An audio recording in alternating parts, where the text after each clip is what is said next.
सलाम नहायत तमामु ख़ुशी कराए प्यारे दोस्त मुनवर अली बाबा के निस्बत से ही वणन जो सभी दोस्तों को गिफ्ट करण चाहिए था अल्लाह कंदो तो इंशाअल्लाह ताला ही जेके प्रोग्राम आहिनि हर शख़्सियत जेके भी पंहिंजे इलाइक़े जी मौजूद शख़्सियतूं आहिनि या थी सभिनि अहिड़ा प्रोग्राम थियनि।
कल्चर फोरम के साथी आशिक़ अली लांघा के अर्ज़ कयूं था तो असांजो दोस्त आशिक़ अली जोखियो के अजरक पेश करे।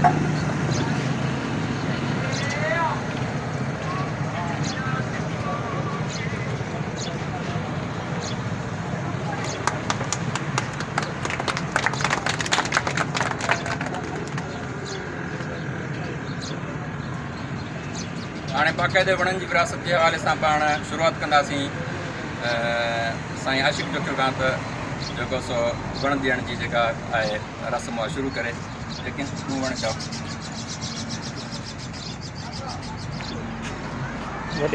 आवाम दोस्त हिकिड़ो अचे।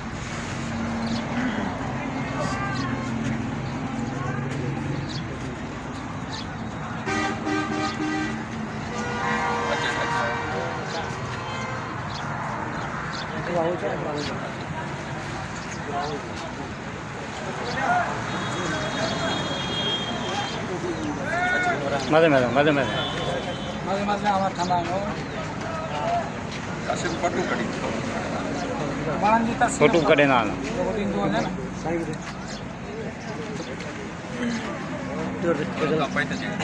कढे ना निकल जाने वीडियो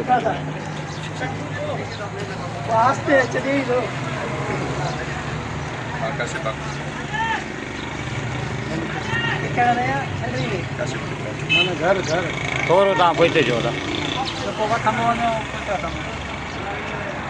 जेके बि दोस्त हिते वेठा आहिनि या जेके हिते आया आहिनि ऐं उन सां गॾु आउं शुक्रिया अदा कयां थो वीर लांघा जो जिनसर लांघा जो ऐं यकीन लांघा जो जिन असांखे हीअ स्पेस जॻह ॾिनी आहे ऐं स्पेशल थैंक्स आशिक़ अली जोखियो जी जेको असांजे प्रोग्राम में शामिल थियो आहे। हीअ हिकिड़ी नंढड़ी गॾिजाणी आहे जेका सिंध कल्चर फोरम जे तरफ़ां कई थी वञे।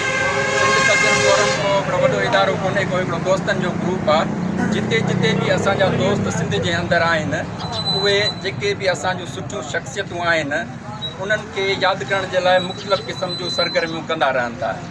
अहिड़े हवाले सां असांजी अॼोकी जेका सरगर्मी आहे जेका एक्टिविटी आहे उहा साईं मोहम्मद बादल जोखियो खे असां यादि कयूं था उनखे भेटा पेश कयूं था।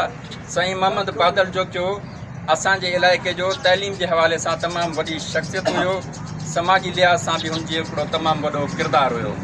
साईं वॾी उमिरि ताईं आख़िर ताईं हुनजी जेका असां दोस्ती किताब ऐं कलम सां हुई। आख़िरी टाइम में बि मां साईं खे ॾिठो तो क़ुरान शरीफ़ शाह जो रिसालो सिंधी में ऐं अंग्रेज़ी में उहो पढ़ंदो रहियो ऐं आम माण्हू खे इहो मैसेज ॾींदो रहियो तव्हां पंहिंजे ॿारनि खे जेको सो पढ़ायो।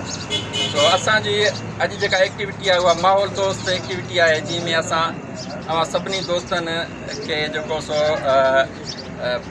वण जेके आहिनि ॿ वण जेको सो गिफ्ट कंदासीं, उहे असां साईं जे नाले माना कयूं था, मनसूख़ कयूं था। ऐं हिकु दफ़ो वरी सभिनी दोस्तनि जो शुक्रिया अदा कयां थो ऐं अर्ज़ु कंदुसि भाऊ आशिक़ जो छो खे तूं 2 लफ़्ज़ ॻाल्हाए।